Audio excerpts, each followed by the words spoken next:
Hi guys, welcome back to my channel.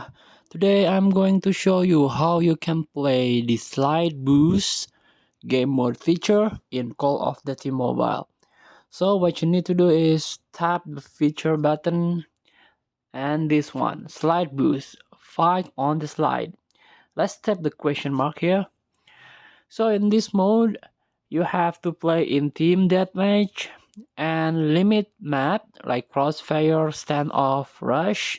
It is a small to medium size of map, and there are condition here like limitless potential, three like equalizer only. So the equalizer is the only available operator skill, so you cannot use any operator skill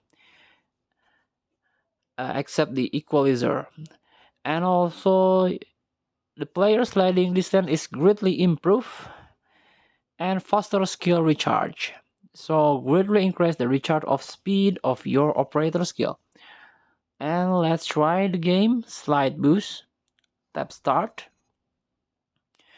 So in this mode you have to play 5 versus 5. The first team to reach score limit is wins.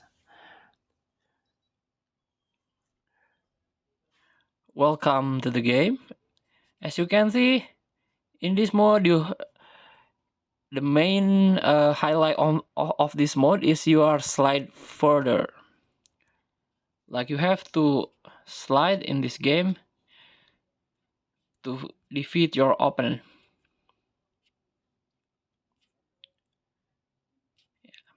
And this one is Equalizer, the only operator skill that you can use. So thank you for watching. Don't forget to comment, like, and subscribe, and also hit thanks button below. Enjoy the game.